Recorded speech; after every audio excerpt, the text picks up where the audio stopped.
Hey, it's Sol with the news, updates, and analyses.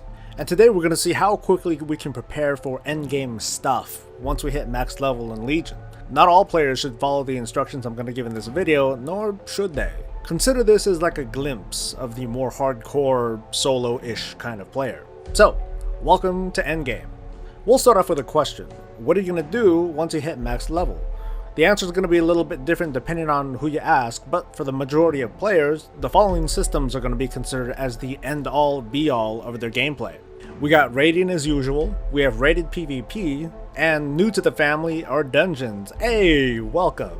There are different paths to take if you want access to the gear or the gameplay modes you want first, but no matter what you do, there is a step 1, and that's to increase the rate that you obtain artifact power, or AP. To do this, there's a quest to complete. Pick it up in your order hall and fetch whatever it is that they need wherever they are. Once that's done, you unlock work orders in your order hall that require order hall resources, or I'll just call them resources, to upkeep at 1500 per work order, and each work order lasts for 5 days. Maintain it and you'll be on your way to maxing out your AP gain. As for how long you need to make these upgrade research things, I have no idea. I guess there's a step 2 as well, and that's to complete your order hall campaign.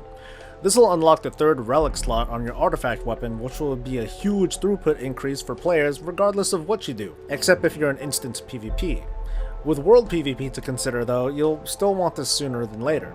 That being said, from there, if you're only interested in PvP, queue up and that's it. This video is done for you. Like and sub and stay breezy guys, bye! You know, now that I've said that, I'm not so sure how players are going to react to the depth of getting into PvP. There is none. You know, but I guess that's kind of the point. The PvE space is obviously going to be a lot more involved. There's quite a bit to do, so let's get going. Keep in mind that this is still in beta and everything is subject to change. This is known, especially because a lot of my previous Legion videos are now outdated. Sad song. Also, this video assumes that you've completed most, if not all, of your profession quests if you had any. Your new #1 priority is to make sure you have enough resources to do what you need to do. Order Hall Research gets you special talents and perks.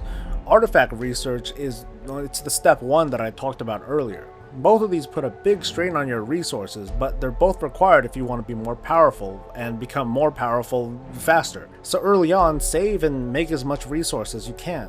You only need enough to maintain your research and a little bit extra for your troops and champions.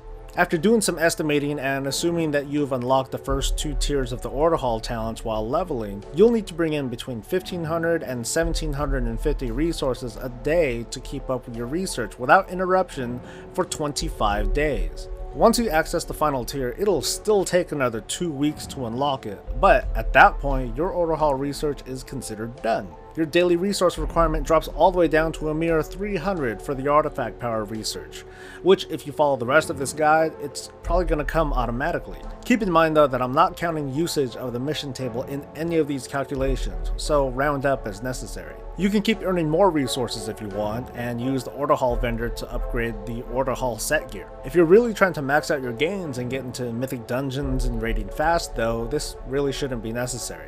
As for the research itself, most of the talents aren't all that effective except for maybe 2 of them. The name of the talent varies by class, but you want to pick up the talent that ups the chance at nice gear or relic drops, which will be great for leveling as well as getting that tiny bit closer to accessing heroic dungeons.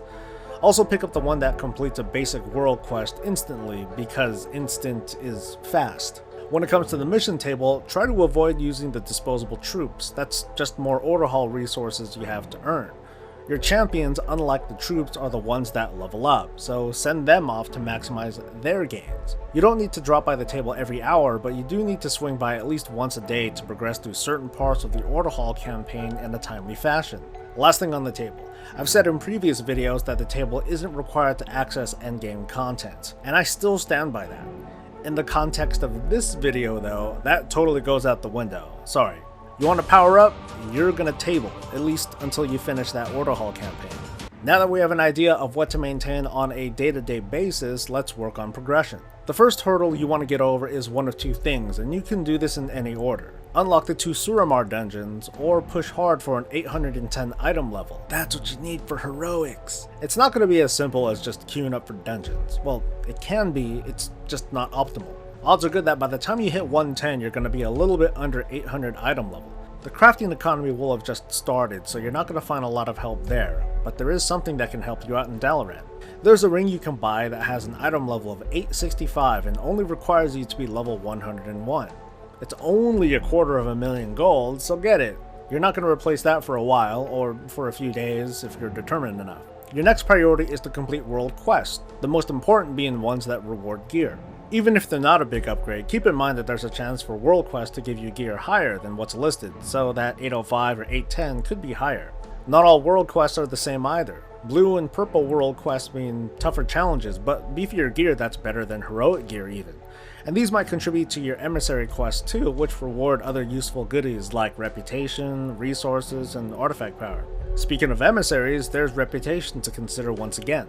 There's several factions to max out, all of which sell decent gear along with profession recipes and other helpful items to help you out. If you know you only have a limited time to play each day, plan things around the faction that gives you what you need most. Maximize your rep gains with the world quests you have time to do. Waiting to rep up will still take a while though. This will later help fill gaps in your item level if you've got any. Early on, the emissary quests will help most with getting you extra order hall resources. As you get closer to 810, you're going to put less priority on completing world quests for gear, but just about every upgrade will help. Once you hit 810, heroics become available, and they don't just jump onto your priority list, it jumps to the top. The world quest for gear will definitely drop off, but if it's an easy enough quest that fulfills emissary requirements, hey, go for it.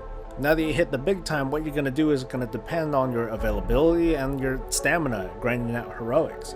From there, if you followed my other suggestions, you'll be well on your way to raiding and mythic dungeons when they come out. So to summarize your daily routine, progress through the Order Hall campaign if a quest or mission is available. Project and meet your Order Hall income requirement for the day.